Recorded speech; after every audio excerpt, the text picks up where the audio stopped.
Selamat pagi pemirsa, Sirekap KPU memang bukan hasil resmi penghitungan suara pemilu 2024. Adanya kesalahan dalam Sirekap dianggap KPU bukan hal yang penting.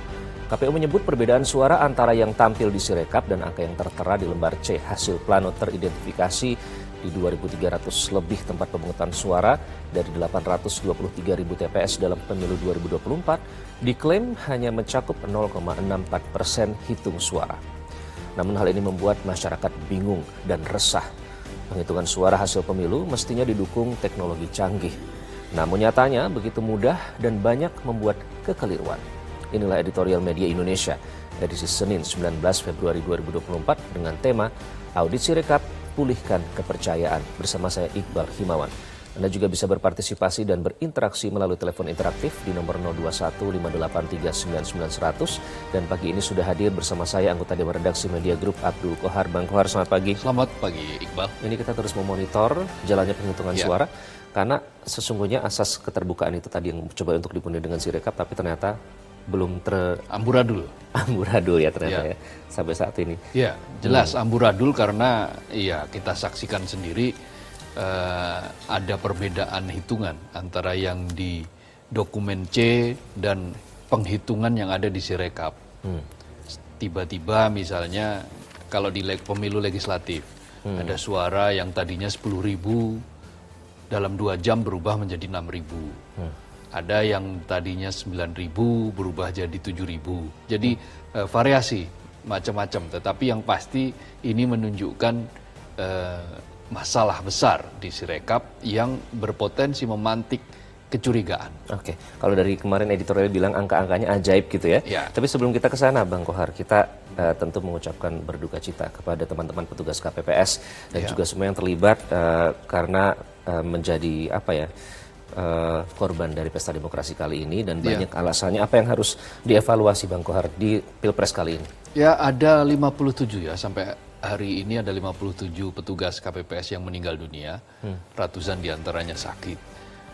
Ini menunjukkan bahwa desain pada pemilu serentak kali ini masih terlalu berat. Dengan adanya 5 kotak pemilu presiden, DPR, DPD, DPRD provinsi, DPRD kabupaten, ini menunjukkan bahwa pola keserentakannya sepertinya perlu ditinjau kembali. Karena masih ada buktinya 57 orang meninggal dunia. Meskipun katanya jumlah petugas sudah ditambah, Bang Kohar. Iya, betul. Karena 2019 kita tahu, Iqbal, yang meninggal itu berapa? 894. 894, 5.000 lebih itu sakit, 894 meninggal dunia. Kali ini 57 meninggal dunia, ratusan diantaranya sakit. Artinya masih ada petugas-petugas yang kelelahan karena harus menghitung dengan sangat maraton begitu, karena dibatasi oleh waktu. Karena itu ada usulan misalnya perlu audit kesehatan. Melihat para KPPS ini, kalau memang betul-betul mereka ini tidak bisa bertugas, ya jangan dipaksakan untuk bertugas. Atau mungkin desain pemilu serentaknya, yang DPRD provinsi dan DPRD kabupaten dibarengkan dengan pilkada serentak misalnya. Atau yang pusat itu hanya untuk pemilu presiden, pemilu DPR dan DPD. Bisa saja, yang penting tidak menyalahi prinsip keserentakan. Serentak untuk level nasional, serentak untuk level daerah, kira-kira begitu. Oke, kita harap tentu itu tidak akan terjadi nanti di pemilu selanjutnya, karena ini merupakan suatu keprihatinan tersendiri. Keprihatinan lain terkait dengan harga beras, Bang Kohar, ini ternyata masih saja ngegas ya bahasa yang digunakan oleh editorial. Dari pantauan teman-teman MI di lapangan seperti itu kah? Iya, karena melihat bahwa setelah pemilu itu bahkan di beberapa daerah itu harga beras naik sampai 3 kali. 3 kali dari tadinya misalnya ada yang 14.000 menjadi 15.000, 15.500, lalu kemudian menjadi 16.000. Bahkan di beberapa tempat sudah ada yang menyentuh 17.000 untuk beras-beras premium. Lalu di sekitar Jakarta itu di Depok itu juga dalam waktu 3 hari ada 2 kali kenaikan harga beras. Ditambah lagi beban ini bertambah setelah harga-harga kebutuhan pokok lainnya juga ikut naik. Cabai sekarang per kilogram sudah 80.000. Di Jabodetabek sudah 80.000. Orang beli cabai seperempat sudah ada yang 21.000. Artinya ini tekanan terhadap masyarakat semakin besar karena harga-harga yang naik. Ada harga telur yang juga mulai naik, harga daging ayam yang juga mulai naik. Jadi ini harus segera dihentikan, harus segera dicari solusinya bagaimana supaya persoalan-persoalan yang khususnya harga beras ini tidak terus berlarut-larut sehingga masyarakat menanggung akibatnya. Apalagi ini sudah mau bulan Ramadan. Betul, harus dipastikan. Kebutuhan akan banyak, biasanya seperti itu, dan potensi untuk naiknya harga lagi masih saja terjadi. Karena itu harus serius. Pemilu sudah jalan, sudah ada yang mengurus. Sekarang tugas pemerintah kan masih ada. Artinya operasi pasar jangan ditunda lagi, begitu Bang Kohar? Operasi pasar jangan ditunda lagi, tapi harus dipastikan bahwa stoknya itu aman. Kalau memang stoknya aman, kenapa harga tetap tinggi? Padahal sudah impor ya? Nah, impor. Jangan-jangan ada kecurigaan bahwa ini adalah dalam rangka untuk menjustifikasi impor yang sejumlahnya 3 juta ton itu. Ada yang menganalisis seperti itu. Tetapi apakah seperti itu yang terjadi? Ya tentu kita harus betul-betul melihat secara jernih ini karena memang panen mundur ya. Pernah terjadi El Nino di akhir tahun lalu, perubahan cuaca. Maka dampak-dampak seperti ini mestinya sudah bisa diukur, mestinya sudah bisa dimitigasi. Tetapi kenapa kok masih tetap meleset? Nah, kenapa itu terjadi? Ya karena kadang-kadang konsentrasi mereka yang mestinya memfokuskan pada pekerjaan-pekerjaan ini terpecah konsentrasinya untuk memenangkan calon-calon tertentu. Nah, hajatan politik kan sudah selesai, artinya pencoblosan sudah selesai, maka fokuslah mengurus rakyat lagi. Karena kerja belum selesai. Pemerintahan ini sampai Oktober loh, Iqbal. Iya. Oke, nanti kalau beras saja susah gimana mau makan gratis ya, Bang Kohar? Ya, kalau itu beras ngegas kita tidak diharapkan, tapi yang harus ngegas adalah masyarakat dalam mengawasi jalannya penghitungan suara. Soal Sirekap ini, kisruh ternyata masih terjadi, Bang Kohar. Harus dihentikan selama 2 hari, bagaimana? Nah, ini yang menyebabkan beberapa pihak mempertanyakan ya, kenapa Sirekap yang selama ini disebut sebagai penunjang transparansi sampai bisa mengganggu jalannya rekapitulasi manual yang berjenjang di level kecamatan. Beberapa kecamatan sudah menerima edaran bahwa ditunda sampai tanggal 20 untuk memberikan kesempatan kepada KPU memperbaiki IT di Sirekap. Ini mengulang apa yang terjadi pada 2019 lalu ketika situng, ya, sistem untuk menghitung itu juga terjadi. Nah, ini yang harus kita lihat. Seperti apa sih sebetulnya yang terjadi sehingga Sirekap ini betul-betul bermasalah. Apakah ya ini murni karena kejadian yang error ya, karena teknis yang error, atau jangan-jangan ada yang bercuriga, jangan-jangan ini by design untuk kepentingan tertentu, untuk memenangkan kelompok tertentu, paslon tertentu. Nah, hal-hal semacam ini tidak bisa diabaikan karena faktanya itu banyak sekali terjadi keanehan-keanehan. Ada suara paslon yang tadinya sudah lumayan tinggi, tiba-tiba hanya dalam waktu 2 jam berkurang 3 juta. Ada yang aneh, angka dalam satu TPS bisa sampai ratusan ribu. Padahal satu TPS itu jumlahnya palingnya 300-an, 400-an. Nah, hal-hal semacam inilah yang menyebabkan perlu segera dilakukan audit. Bahkan audit forensik lah ya. Itu baru beberapa TPS yang termonitor ya, Bang Kohar ya. Sementara banyak sekali TPS yang tersebar di seluruh Indonesia.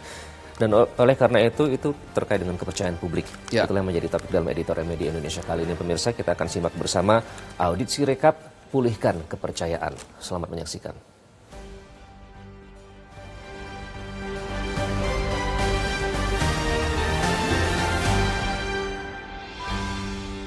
Audit Sirekap, pulihkan kepercayaan.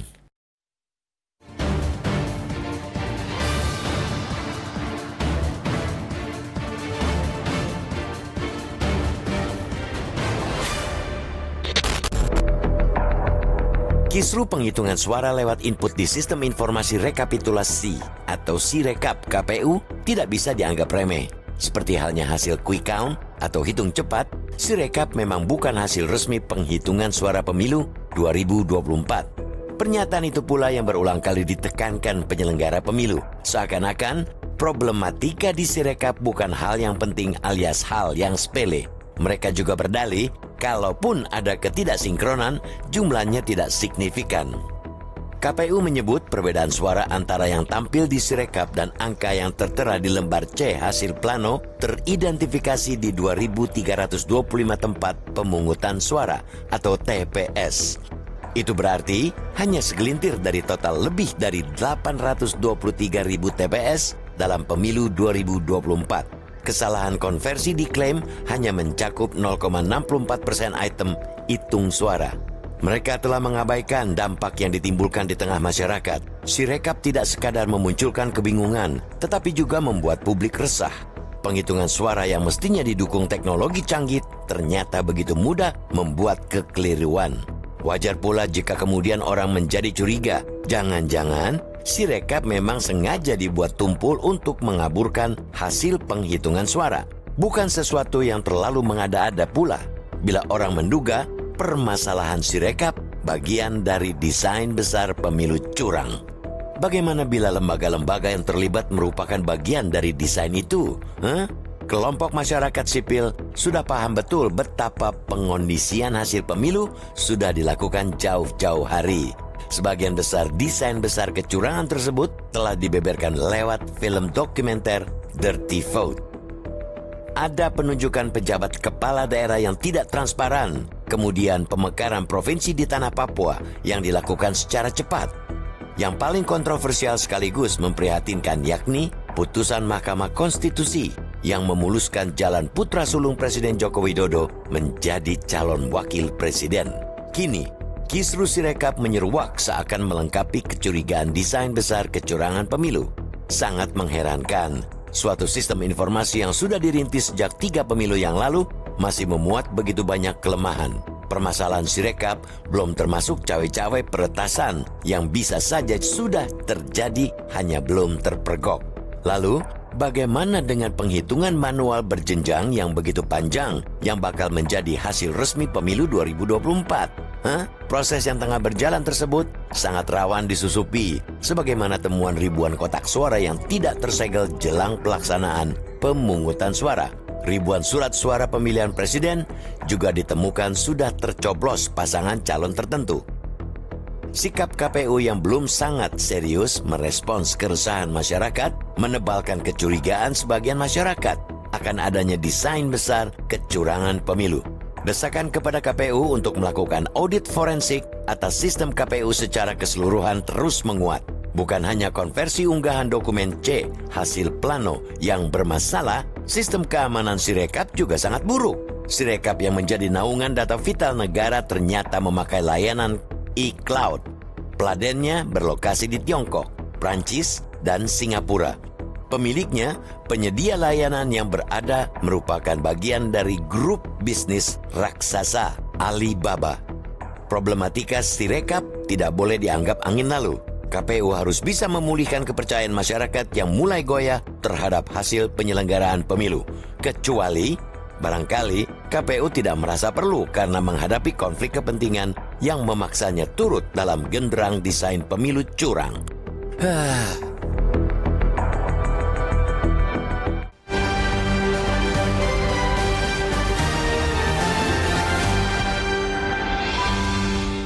Audit Sirekap pulihkan kepercayaan yang telah menjadi topik dalam editorial media Indonesia kali ini. Kami ingatkan Anda pemirsa, Anda bisa berpartisipasi dan berinteraksi dalam editorial hari ini melalui telepon interaktif di nomor 02158399100. Namun kami harus jeda terlebih dahulu. Tetaplah bersama kami.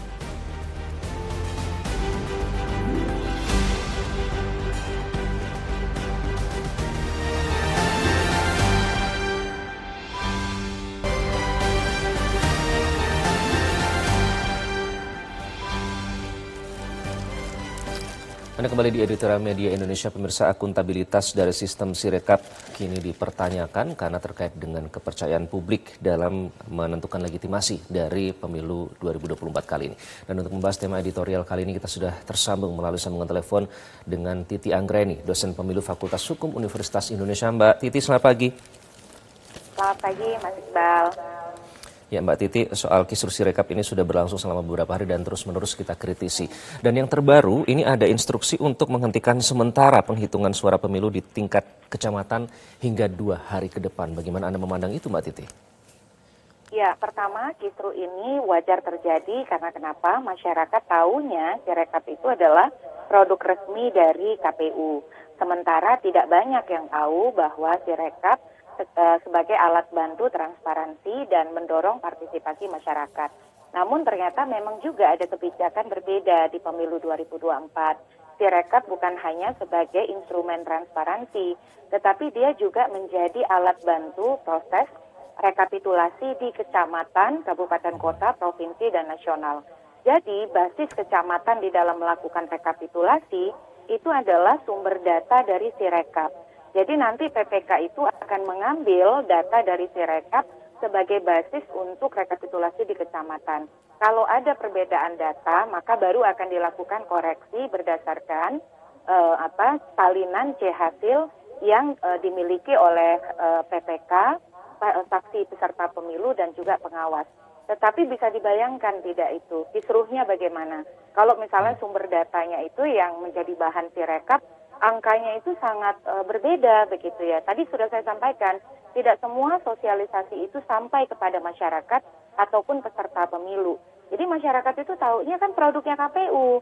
Kenapa kok bisa angkanya tidak sama begitu ya? Kan mereka bukan seperti saya, Mas Iqbal atau Pak Kohar yang memahami begitu. Nah itulah inisiatif untuk teknologi dan transparansi itu kita apresiasi. Dan itu dimulai sejak lama oleh KPU, bahkan sejak 2014 ada situng ya sebagai titik mula upaya untuk transparan tadi dengan mengunggah hasil otentik dari TPS yang kemudian bergulir menjadi gerakan misalnya kawal pemilu. 2019 juga dilanjutkan, 2020 pilkada kembali dengan Sirekap dan sekarang juga Sirekap. Tapi inisiatif saja tidak cukup karena inisiatif transparansi ada konsekuensi, yaitu masyarakat kan jadi tahu, masyarakat kemudian ikut berpartisipasi dan menuntut akuntabilitas. Nah sayangnya di sini ada yang jomplang antara Sirekap sebagai instrumen transparansi dan alat bantu rekapitulasi dengan keterbukaan dan akuntabilitas KPU di dalam merespon temuan-temuan soal misalnya angka yang turun, angka yang naik, lalu kemudian angka yang berkurang, bertambah. Akhirnya karena responnya lambat, yang muncul narasinya adalah penggelembungan, kecurangan. Nah ini, jadi tidak salah kemudian kalau dia kisru dan kemudian ditengarai ada kesengajaan karena lambat responnya. Coba kalau responnya cepat dan kemudian informasi itu terbuka gitu ya, dua arah dengan publik. Ini kan tidak begitu, kita akhirnya publik menerka-nerka dan akhirnya punya konklusinya sendiri yang kemudian ketika pun dibantah oleh KPU ya sudah kemana-mana spekulasinya. Okay. Nah yang berbahaya dari pemilu itu adalah spekulasi itu. Gitu. Ya, tadi Anda menyebut soal apresiasi dari teknologinya, tapi ini kan sudah bukan teknologi baru, bukan sistem baru, sudah dipakai, katanya sudah melalui uji coba juga. Nah, jadi Anda memandang sistem Sirekap ini sendiri sebenarnya seperti apakah perlu diaudit, Mbak Titi, untuk menunjukkan akuntabilitas dari Sirekap ini? Oh iya betul, karena kan memang sekarang sudah menjadi perhatian dan menjadi sorotan publik ya. Justru untuk mengembalikan kepercayaan KPU, saya kira itu yang harus dilakukan. Audit itu akan membantu memulihkan kepercayaan publik dan juga sebagai basis untuk perbaikan ke depan. Apa yang kurang, apa yang harus disempurnakan, apa yang kemudian menjadi catatan dan itu harus diperbaiki dari KPU. Nah ini hanya akan bisa terjawab kalau KPU terbuka bersedia untuk melakukan audit. Saya kira audit terhadap dua hal. Satu, audit terhadap teknologi, yang kedua audit terhadap bisnis prosesnya ya, dan yang ketiga juga anggarannya loh. Jangan salah begitu ya, anggarannya juga besar dan itu menggunakan dana negara yang tidak sedikit. Jadi keterbukaan, transparansi, dan akuntabilitas hanya bukan soal Sirekapnya saja, tetapi bagaimana Sirekap itu hadir, diadakan, digunakan, dimanfaatkan. Nah, itu yang juga saya kira diperlukan audit agar diketahui oleh publik. Dan syarat teknologi itu, audit itu biasa begitu, di mana-mana teknologi kepemiluan. Audit teknologi itu merupakan komponen yang menjadi prasyarat sehingga dia bisa dioperasikan. Baik, Mbak Titi, kemudian dari rangkaian kejadian ya, dinamika yang kita alami, laporan dari masyarakat, jika kita urut-urutkan rangkaian kejadian ini, terkait dengan sistem keamanan sendiri dari Sirekap ini, apakah ini artinya rawan disusupi sistem Sirekap ini? Ya, meskipun Sirekap ini lagi-lagi ya, dia masih punya instrumen korektor. Dia bisa diedit dan yang namanya dokumen manual itu kan sumber utama. Tetapi kalau dia mendapatkan serangan siber, kita sudah mewanti-wanti ya. Karena teknologi itu bukan hanya harus aman di dalam, tapi juga dia itu kan memiliki kerentanan menghadapi serangan siber juga dari luar. Misalnya di 2019 itu disampaikan KPU serangan siber itu beratus-ratus kali meningkat. Dan juga untuk misalnya berbagai teknologi kepemiluan mengalami fenomena yang sama. Nah, kalau dia mengalami serangan siber, mengalami penurunan performa, publik itu kan taunya adalah itu produknya KPU. Produknya KPU itu harus valid, harus akurat begitu ya, harus menawarkan hasil yang presisi. Nah, itu yang kemudian kalau tidak diantisipasi sejak awal dan tidak kemudian memiliki kekuatan untuk menahan serangan siber, nah konsekuensinya bisa kepada menurunnya kepercayaan, keraguan. Nah, itu yang saya kira ketika sosialisasi berkelindan, problem sosialisasi berkelindan dengan keamanan dan kesehatan teknologi, dia bisa kemudian berdampak juga pada kepercayaan publik. Baik, terima kasih Mbak Titi sudah bergabung dengan Editorial Media Indonesia. Itu tadi Titi Anggreni, dosen pemilu Fakultas Hukum Universitas Indonesia. Jadi KPU harus bersedia untuk diaudit sistem Sirekap ini untuk menunjukkan akuntabilitasnya, Bang Gar. Bukan bersedia atau tidak bersedia, ini bukan bergantung pada KPU, tapi wajib. Ini harus audit, bahkan audit forensik untuk menginvestigasi. Jadi bukan hanya untuk mengetahui apa yang sedang terjadi, tetapi juga untuk mendalami bila ada potensi-potensi desain besar, katakanlah seperti itu, kecurangan. Mengapa publik itu skeptis? Mengapa publik tetap harus teriak curang? Karena memang ada beberapa persoalan yang faktanya itu berlaku curang. Dan perlakuan curang seperti yang sudah terjadi sebelum pencoblosan itu tidak boleh dibiarkan. Karena kalau dia dibiarkan, maka dia akan dianggap sebagai kebenaran. Kalau kecurangan sudah dianggap kebenaran, maka pada waktu-waktu yang akan datang, hal ini akan menjadi biasa. Jadi seolah-olah kecurangan itu bukan kesalahan. Kecurangan itu hal yang biasa. Jadi ini yang tidak boleh, betul. Jadi normalisasi kecurangan itu tidak jelas tidak mendapatkan tempat mestinya di Republik ini bila bangsa ini ingin mencapai keadaban dan peradaban yang tinggi, termasuk di dalam penggunaan teknologi ini. Kan ada beberapa hal yang menjadi bahan pertanyaan besar, misalnya dari sisi keamanan cyber, karena peladennya kan cloud-nya kan ada di Tiongkok, di Perancis, di Singapura. Punyanya Alibaba kan. Dan itu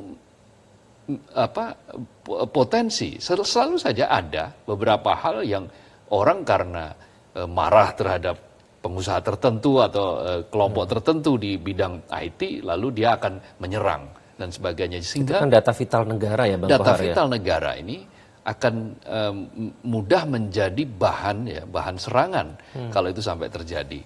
Nah, sehingga semua itu harus diaudit, semua itu harus diketahui ada apa sesungguhnya yang terjadi, karena memang ini hajatan yang bukan remeh-temeh, ini hajatan yang sangat vital bagi proses demokrasi. Soal remeh-temeh, Bang Kohar, itu juga saya tergelitik dengan seolah-olah itu hanya segelintir ya. Kalau kita lihat konferensi pers itu hanya 0,64% katanya. Itu tidak seharusnya tidak boleh itu. Normalisasi kecalahan untuk angka berapapun. Kata minor itu tidak boleh terucap. Tidak boleh, karena apa? Karena ini adalah alat resmi punya negara.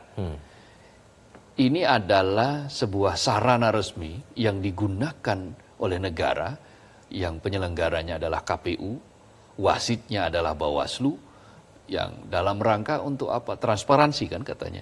Sebagai data pembanding, bahkan sekarang itu dia dijadikan sebagai data untuk menarik rekapitulasi manual di level kecamatan.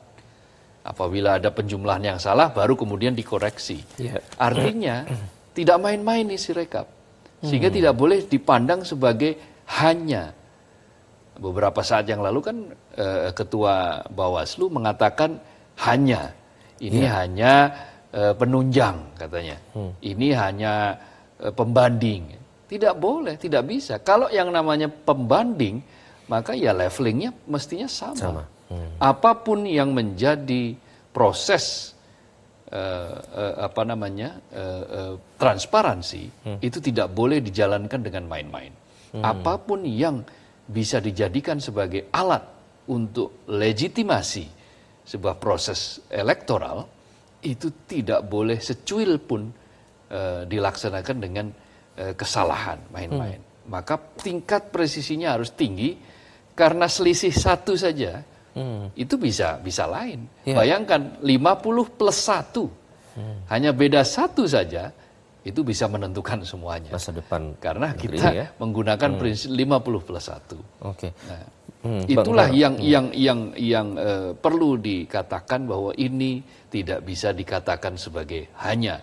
Ini tidak bisa dikatakan sebagai sekadar, ya, sebagai sesuatu yang minor, yang tidak ini kan seperti itu. Kecil, ini kan kecil. Ini kan kalau kecil dia merupakan fenomena gunung es kan bahaya. Di bawah permukaan ternyata amburadulnya juga luar biasa. Dan masyarakat juga sudah memonitor. Saya ingin tanya soal nanti transparansi dan memenuhi asas keterbukaan publik.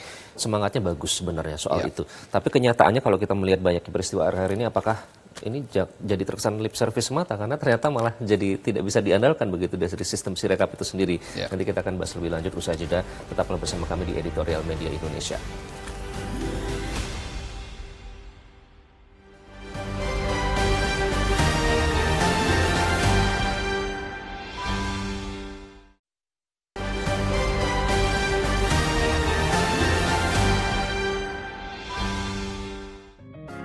Media Indonesia mengajak Anda untuk mengakses fitur premium e-paper. Dengan sajian konten berbasis intelektual dan meneguhkan kebangsaan, Media Indonesia tampil dengan lebih dinamis melalui e-paper Media Indonesia yang dapat Anda akses kapan saja, di mana saja. Caranya mudah, download aplikasi Media Indonesia di Android atau ketik link e-paper.mediaindonesia.com atau bisa scan QR Code pada layar kaca Anda. Klik tab e-paper di bagian samping layar tablet Anda, daftarkan data diri, serta pilih paket berlangganan e-paper Media Indonesia sesuai dengan kebutuhan Anda. Nikmati juga bonus spesial tambahan 4 halaman rubrik fokus setiap hari. Semua bisa Anda dapatkan hanya di e-paper Media Indonesia. Untuk informasi lebih lanjut, hubungi customer service di nomor 0811 1201 2018 atau kunjungi media sosial @mediaindonesia. Media Indonesia, referensi bangsa. Ya, Anda kembali di Editorial Media Indonesia, pemirsa. Audit Sirekap memulihkan kepercayaan publik. Itu yang menjadi topik dalam Editorial Media Indonesia kali ini. Dan kita akan undang Anda untuk berpartisipasi melalui sambungan telepon. Ada beberapa yang sudah bergabung. Kita akan sapa yang pertama, ada Pak John Veto dari Batam, Kepulauan Riau. Pak John Veto, selamat pagi. Selamat pagi, Mas Iqbal. Selamat pagi, Bung Abdul Kohar. Salam sehat selalu. Pagi. Salam sehat. Gimana Pak John melihat akuntabilitas dari Sirekap ini? Ya, ini audit Sirekap pulihkan kepercayaan ya. Jadi gini, memang mana ada himbauan dari KPU pusat, ya, rekapitulasi tingkat PPK ditunda sampai tanggal 20, ya. Jadi Kepri juga begitu, tapi ada juga beberapa PPK yang melanjutkan. Karena begini, kalau ditunda lagi, kan Sirekap ini sebenarnya kan pendukung ya, IT-nya. teknologi untuk apa, input data gitu. Tapi ingat, kita sistem pemilu kita, ya, pilkada, pemilu, pilpres, apa semuanya masih berjenjangnya dari KPPS, PPS, PPK, baru ke KPU-nya. Artinya kita masih input data dengan manual perhitungannya. Input datanya bolehlah Sirekap, tapi ternyata Sirekap kita kan anjlok. Hancur dia punya apa? Dia punya aplikasi entah apa yang diserang mungkin. Begini aja Mas Iqbal. Berapa bulan yang lalu pernah kita bedah di editorial, ya? Jangankan Sirekap, ya? Data pemilih aja 204 juta itu dijebol. Apa sih susahnya untuk kan Sirekap ini? Langsung contoh ya. Memang saya setuju, Sirekap ini harus diaudit habis dan jangan bukan audit aja, harus ditangkap itu. Baik. Ya, yang melaporkan harus ditangkap itu di proses hukum. Itu ya. Oke, Pak John Veto terima kasih bergabung dari Batam, Kepulauan Riau. Kemudian ada Ibu Indra di Cirebon, Jawa Barat. Selamat pagi Ibu Indra. Selamat pagi Bung Iqbal Himawan dan Bung Abdul Kohar. Assalamualaikum warahmatullahi wabarakatuh, Metro TV. Waalaikumsalam warahmatullahi wabarakatuh. Silakan Ibu Indra. Tadi sudah dijelaskan, Sirekap itu mendukung. Mendukung itu bukan berarti faktor utama ya. Memang tujuannya adalah membantu para petugas TPS itu untuk laporan ke KPU. Tadi Pak John Veto juga sudah menerangkan menyatakan bahwa itu yang dijadikan andalan adalah perhitungan manual. Nah, Sirekap itu hanya membantu, mendukung untuk melaporkannya ke KPU.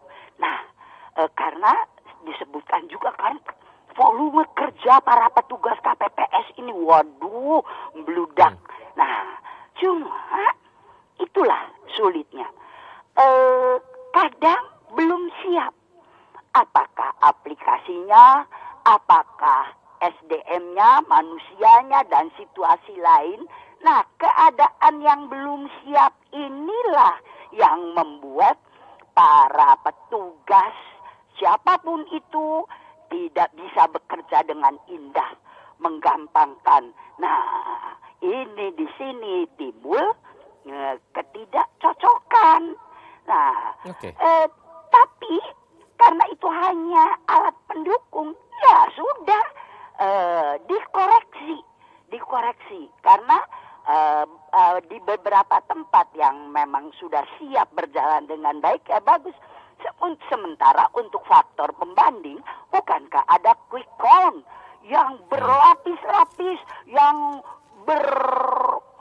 banyak orang mengerjakannya, banyak organisasi mengerjakannya, itu kan bisa jadi pembanding.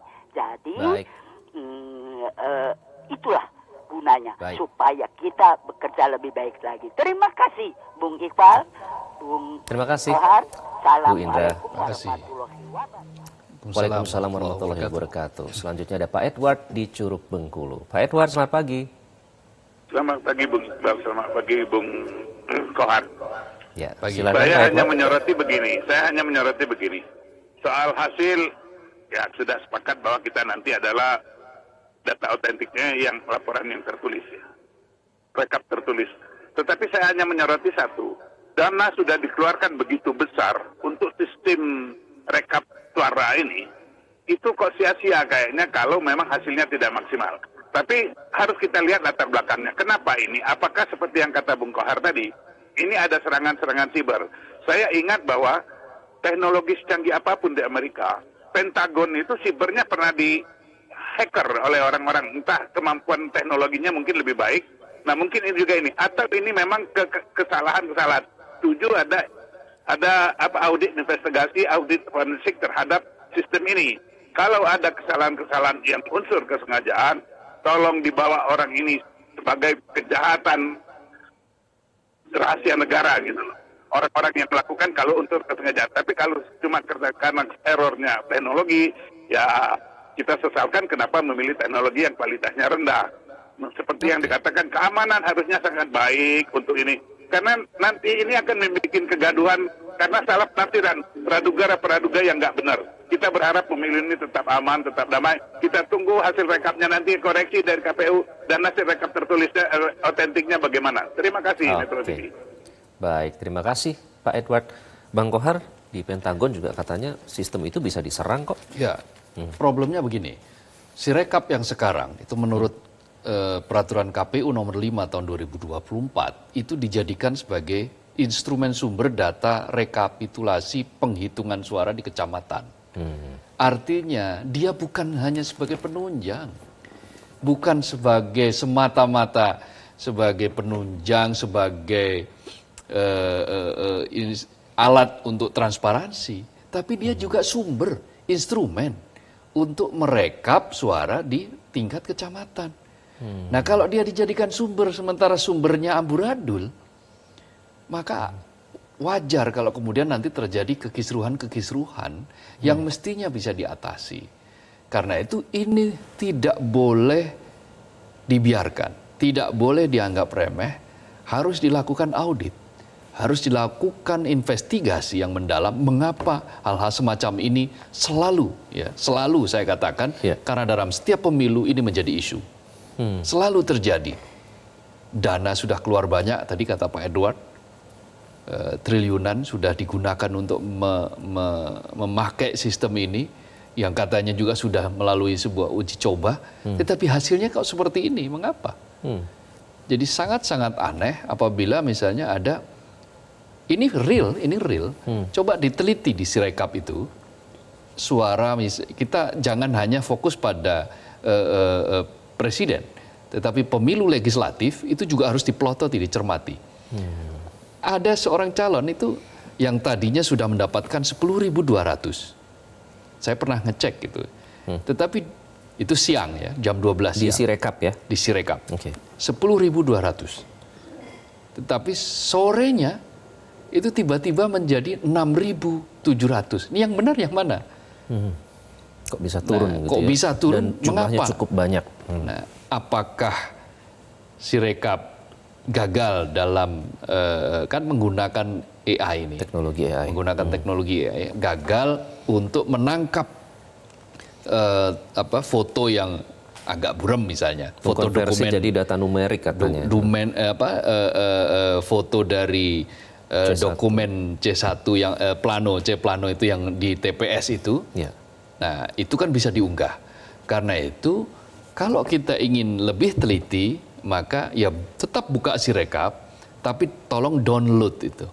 Download yang formulir yang diunggah oleh tiap-tiap TPS itu di dokumen C-nya, hasil C-nya itu ada tanda tangannya saksi, ada semuanya, itu bisa di-download per TPS. Hasil fotonya ya? Hasil fotonya itu bisa di-download per TPS-nya. Kalau kita punya waktu ya kita hitung aja sendiri secara manual. Nah, kalau tidak sinkron, maka ya yang dipakai ya hasil download kita itu, karena itu kan yang nanti akan dipakai untuk hitungan berjenjang dari mulai kecamatan sampai kemudian nasional. Nah, jadi dari peraturan KPU yang menggunakan Sirekap sebagai sumber, maka wajar apabila kemudian sekarang ditunda ada yang tanggal 20 karena ada beberapa kekisruhan di Sirekap. Nah, ini yang harus diaudit, ini yang harus diinvestigasi. Mengapa seperti ini terjadi? Bahkan ada kok yang curiga. Itu sampai jangan-jangan ini algoritmanya itu sudah diatur. Suaranya sudah di-lock. Jadi si A harus sekian, paslon ini harus sekian. Nah, kecurigaan seperti itu ya tidak bisa kita salahkan. Tidak bisa kita anggap enteng karena faktanya bisa kok suara naik turun di Sirekap. Nah, inilah yang menyebabkan kekisruhan ini terjadi. Lalu berbagai kalangan kemudian mengalami distrust, ketidakpercayaan ada di mana-mana, dan penyelenggara pemilu menjadi sasaran tembak ya. Karena mereka tidak merespon secara cepat Dan ketika merespons, responnya adalah selalu mengatakan hanya dan hanya. Bahwa ini hanya penunjang, ini hanya sekian. Kalau memang hanya, buat apa itu ada? Nggak usah ada saja, kira-kira seperti itu kan. Jadi memang ini terkait, Bang Kohar, Sirekap dan penghitungan manual rekapitulasi berjenjang itu? Menurut peraturan KPU nomor 5 tahun 2024, terkait. Dia sebagai sumber yang digunakan untuk merekap. Jadi itu nanti digunakan sebagai sumber untuk dicocokkan dengan dokumen C-nya itu. Lalu setelah itu dilihat, kalau ternyata rekapnya itu salah, dikoreksi baru. Nah, jadi yang dipakai memang manual, tetapi itu sebagai sumber awal. Oke, nah soal kata dikoreksi itu tadi Bang Kohar, nanti kita akan bahas lebih lanjut, karena kan kemarin ada pernyataan dari KPU kalau misalnya ada yang salah ya nanti kita akan koreksi. Tapi kesannya jadi seperti menggampangkan begitu ya, padahal ini hal yang vital terkait dengan data negara. Kami akan kembali dengan perbincangannya, tetaplah bersama kami di Editorial Media Indonesia.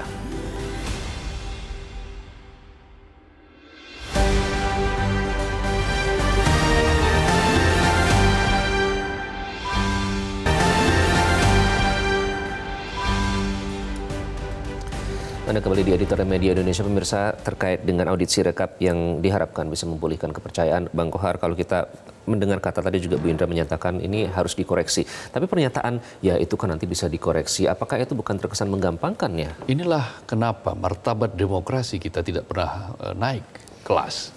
Demokrasi kita selalu berada dalam situasi fraud, cacat. Demokrasi kita adalah dikategorikan sebagai demokrasi yang cacat. Indeks demokrasi kita menurut The Economist itu turun nilainya, skornya tahun lalu 2023. Bisa dibayangkan pengumuman indeks demokrasi tahun depan pasti akan turun lagi. Kenapa? Karena desain demokrasi kita sedang dipukul mundur kan. Kita tahu proses ini sangat panjang, bahkan sejak sebelum pemilu digelar, coblosan maksud saya, sebelum coblosan digelar, masa kampanye, bagaimana orang pejabat ASN yang undang-undang memerintahkan netral tetapi sebagian tidak netral, sudah lebih dari separuh yang tidak netral, bahkan yang menyatakan siap berpihak itu tidak main-main, seorang presiden yang mestinya menjadi sumber atau sumbu dari kenetralan, netralitas ASN. Jadi situasi seperti itu lalu bergerak terus, menggumpal, dan menjadikan nasib demokrasi kita sedang betul-betul dipertaruhkan. Nah, karena itu dalam situasi martabat demokrasi yang terkoyak itu, tidak ada cara lain selain kita sekarang mengawasi proses pemilu ini. Kalau pemilu ini masih menjadi bagian penting dari demokrasi, awasi, kawal, baik itu suara legislatif maupun suara presiden. Karena suara legislatif juga tidak kalah pentingnya, karena dia nanti akan menjadi pengawas dari pemerintahan siapapun yang akan menang dalam pemilu nanti, dalam pilpres ini. Mereka kan diawasi oleh parlemen. Nah, ini pentingnya mengapa kita mengawal suara ini, sehingga suara yang muncul itu adalah betul-betul suara yang sah, bukan suara yang by design untuk digiring untuk memenangkan kelompok tertentu, atau suara yang mestinya besar tetapi kemudian dikempiskan menjadi berkurang, atau suara yang tadinya kempis lalu kemudian dibesarkan, digelembungkan. Nah, pola-pola semacam ini tidak boleh hidup di dalam demokrasi, karena itu akan membuat demokrasi kita semakin cacat. Tidak boleh dianggap angin lalu ya? Tidak boleh dianggap angin lalu, tidak boleh dianggap remeh, dan tidak dianggap sebagai kenormalan. Kecurangan, tendensi kecurangan, desain kecurangan, itu semua tidak boleh dinormalisasi. Tidak boleh dianggap normal, tidak boleh dianggap sesuatu yang biasa. Karena apabila sesuatu yang curang, segala sesuatu yang tidak sesuai dengan kaidah dibiarkan, atau bahkan dibunuh, dibonsai, maka pada titik itu kita sedang membunuh demokrasi juga. Apa dampaknya kalau misalnya masyarakat ternyata skeptis, ya sudahlah KPU sudah seperti itu, sudah berhenti mengawasi gitu, apa dampaknya Bang? Ya, demokrasi kita terancam. Kalau demokrasi kita terancam, kemakmuran akan terancam. Karena antara demokrasi dan kemakmuran itu sangat relate, sangat terkoneksi antara satu dan lainnya. Saya berkali-kali mengatakan di forum editorial bahwa 10 negara dengan skor indeks kemakmuran tertinggi di dunia, itu semuanya ke-10-10-nya itu menerapkan demokrasi secara penuh. Bukan demokrasi setengah, apalagi demokrasi seperempat. Bukan semi-otoriter, apalagi otoriter, kira-kira begitu. Jadi demokrasi yang dijalankan dengan penuh, dengan martabat, dengan kualitas yang semakin baik, itu akan melempangkan jalan bagi sebuah bangsa untuk menuju kemakmuran. Kemakmuran itu bukan hanya dari ekonomi loh. Ya. Kemakmuran itu juga soal pendidikan, kesehatan, lingkungan, generasi masa depan. Itu semua indikator kemakmuran. Baik. Nah, karena itu tugas menyelamatkan demokrasi harus dimulai hari ini, termasuk dengan tidak menoleransi sekecil apapun kesalahan dalam Sirekap ini. Sehingga Sirekap apabila ada temuan kesalahan, apalagi sekarang temuannya banyak, harus diaudit dan auditnya adalah audit forensik. Bang Kohar, terima kasih. Makasih, Iqbal. Dalam editorial Media Indonesia kali ini, dan pemirsa, Sirekap seharusnya menjadi naungan data vital negara atas hajatan demokrasi di tanah air. Permasalahan Sirekap tidak boleh dianggap sepele dan angin lalu. KPU harus bisa memulihkan kepercayaan masyarakat yang mulai goyah terhadap hasil penyelenggaraan pemilu 2024. Jika tidak, KPU akan terseret konflik kepentingan dalam genderang desain pemilu curang. Terima kasih Anda telah menyaksikan editorial Media Indonesia. Saya Iqbal Himawan. Sampai jumpa.